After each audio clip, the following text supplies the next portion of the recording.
You get here maybe in the summer, attempt to garden, and that's a disaster. You get a little bit of food, but not enough. So you decide that you're gonna try and make a go of winter here. And you were trapped.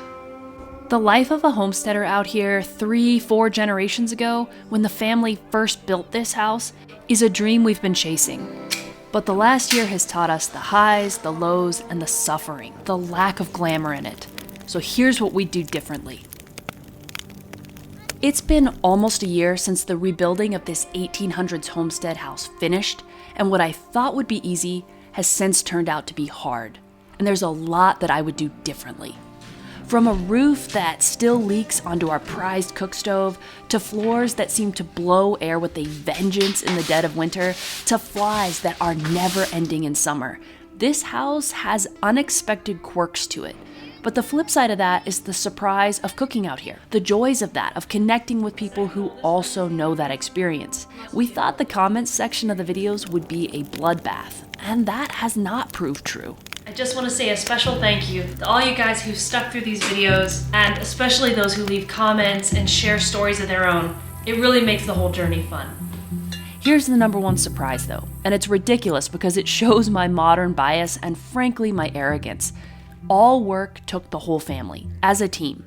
History's men and women, and children, were incredibly well educated in chemistry, biology, reading, writing, poetry. Daily life was a teacher like no other. If you want to be warm, you better know how to sharpen and care for tools, manage horses, safely fall trees. If you want to have food year-round, you have to master the chemistry of food preservation, know how to use vinegars, sugars to make crops that you grew stable for months and months and months.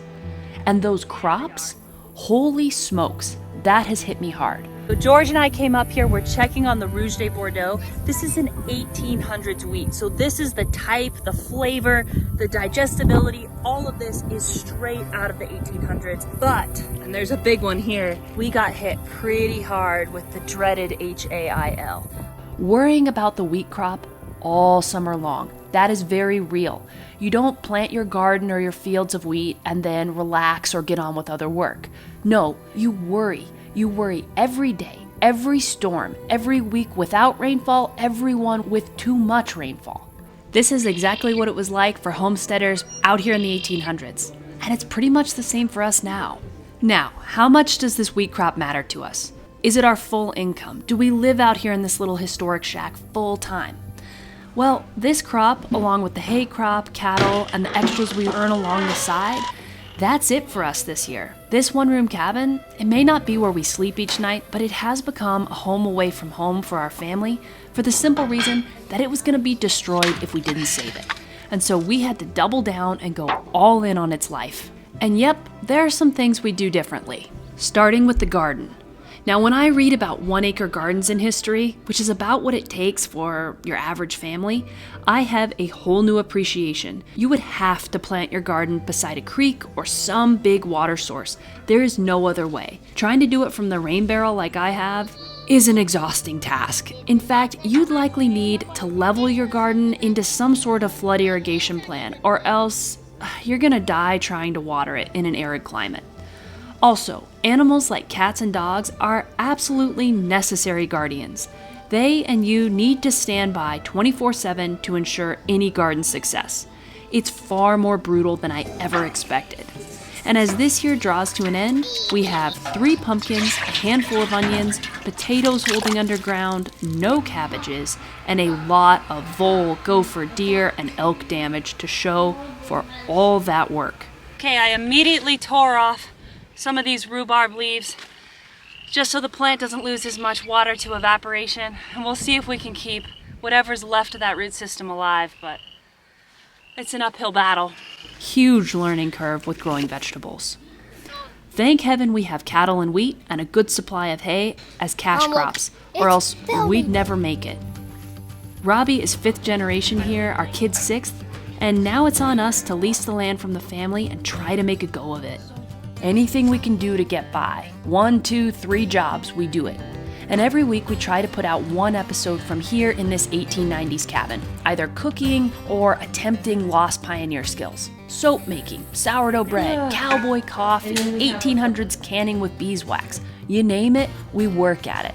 Now, we started off thinking this would be a renovation channel. This old homestead house was here, and it was on the brink of disappearing. We wanted any reason to save it. The older generation thought it ought to just be burned down. The only reason it made it this long is that it was underneath the power lines that run through the ranch.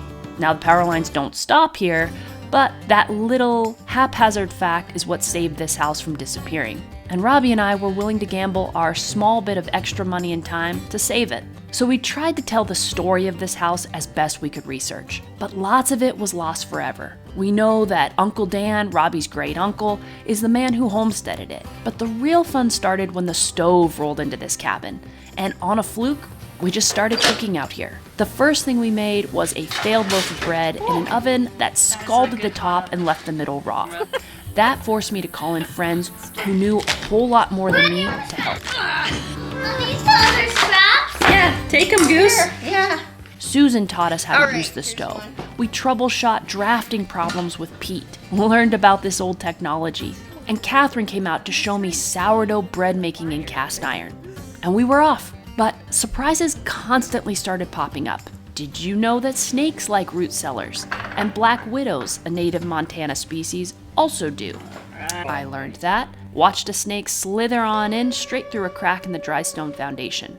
Learned gophers can pry out some pretty big stones from it too.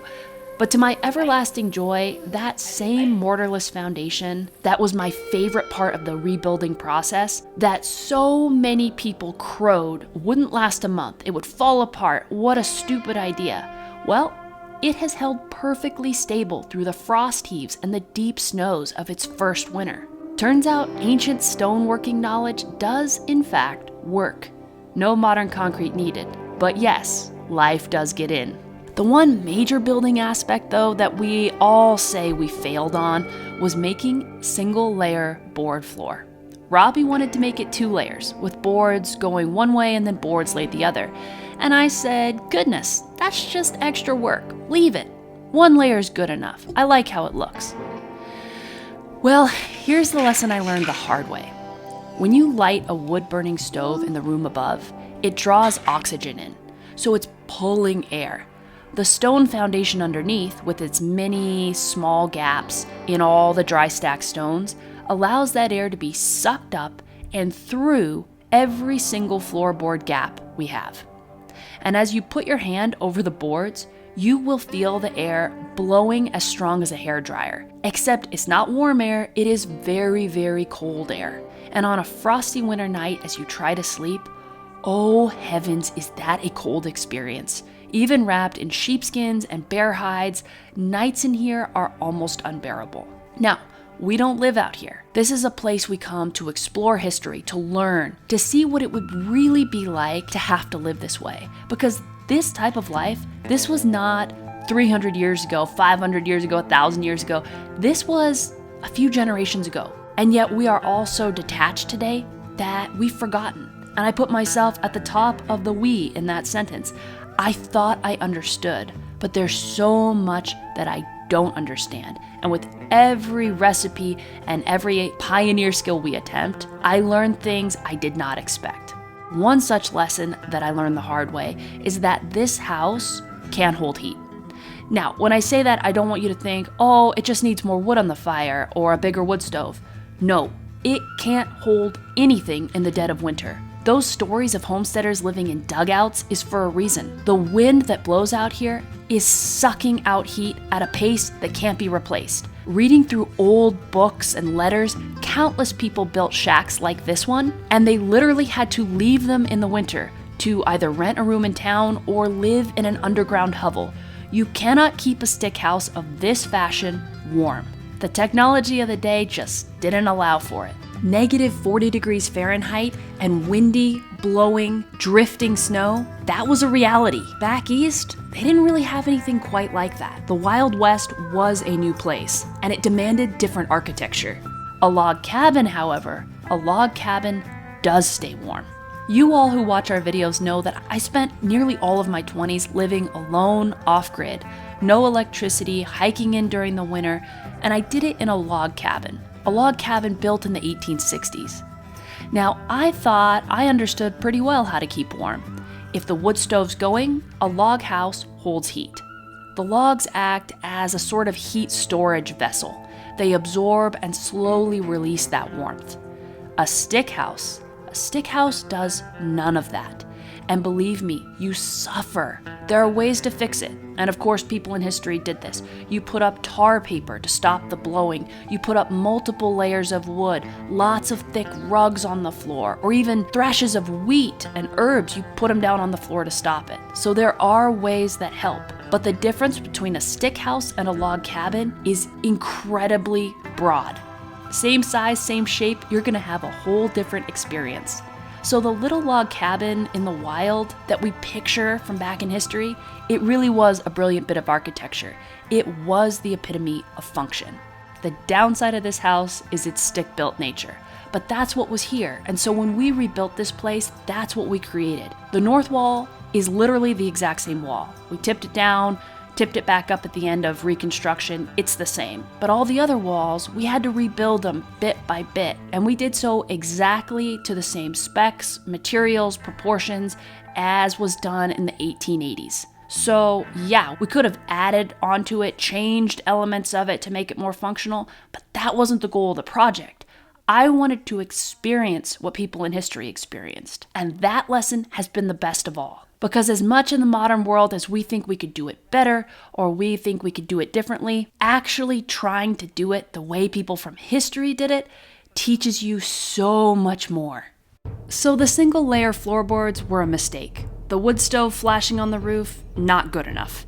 The stick frame nature of the building, well, it makes life much harder, but it's not something that I think we do differently, because it's a real taste of our ancestors' day-to-day life. And that is worth it to us when it comes to appreciating not only history, but our comforts today in the modern world. Talk about giving perspective. But even with four-wheel drives and plow trucks and power tools, getting out to this cabin today in the middle of the ranch usually involves hiking in the winter. And winter for us is just around the corner. A crazy lesson I did not expect, and maybe you wouldn't either, is to ask yourself this. Okay, you've canned food for winter. You have barrels of pickles and jars. Where do you put them? The inside of this house in a Montana winter will freeze solid, even with best efforts to keep it warm. Even with a heating stove, it would still freeze. Now, a log house won't. You can keep a log house above freezing. Just barely. Right. But read any Laura Ingalls Wilder book and you will hear how their sheets froze stiff at night, or their water for washing had to be chipped clear each morning. So all these beautiful canned jars of food and earthen pickling crocks, you know what happens? They freeze and they crack. Ask me how I know. Again, my misspent 20s. Our humble root cellar, it's not deep enough to prevent the deep cold. A good root cellar would be, and I expect that any pioneer worth their salt quickly learned to make a very deep, very well insulated, with earth, root cellar into a hillside, not under their house. So again, what would I do differently? I would build a heck of a bank cellar not too far from the cabin. But our survival, it doesn't come down to this little shack. Not in the way that it did a handful of generations ago for those who homesteaded out here. There used to be multiple families homesteading just out these fields. Now today, we can mosey back to town, buy fresh milk, cheese, meat. If you forget something, you just go to the store and get more. We have it very easy, even with costs rising and a lot of things being difficult. But in the blink of an eye and a collapse of an economy, we could all be back to this exact situation. I don't think the broader public has any idea how fragile our world is. And again, in my arrogance, I have thought how fun it would be to return to the land, make do, get by on my own. But tragically, most of us simply don't have the skills anymore to make it. Our great-grandparents knew, they had the knowledge, they had the skills, but most of that's gone now. After a year of learning out here and a decade before that of doing the same, I feel a bit like Socrates after a lifetime of studying philosophy. I now know that I know nothing. Humbling to say the least. But the comments section of our videos is full of many people carrying their grandparents' traditions forward. And as a whole, the knowledge can still be gleaned. But 1 year into this cooking and pioneer skills adventure, I'm spurred on to learn more, to try to master skills that I once thought would be easy, but it turns out are highly nuanced. Try making soap. Try making sourdough bread. It sounds simple on paper, it's a lot harder in reality. But it is great fun, and one never knows.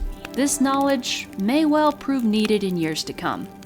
In fact, I'd say it's almost certain to be needed in years to come, whether it's 5 years or 100 years. That's why they always come in from the field, they're ready to eat. You know, you just can't get a lot of these foods anywhere else but at home. I had $20 steak for breakfast. But aside from any of that, these skills, these old-fashioned skills, are deeply satisfying. I had no idea how satisfying they would be. Going into this, I would love to tell myself how much sheer enjoyment we would have as a family.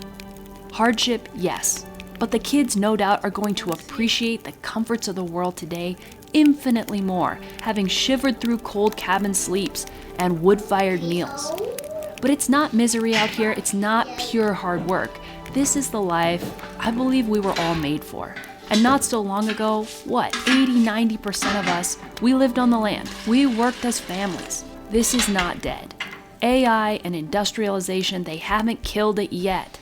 I pray we have a little bit longer, because 1 year hasn't been enough. Thank you everyone for coming along on this 1 year look back as we head into the dead of winter.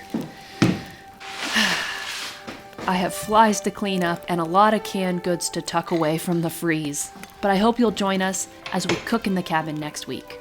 Cheers, everybody. We'll see you next week.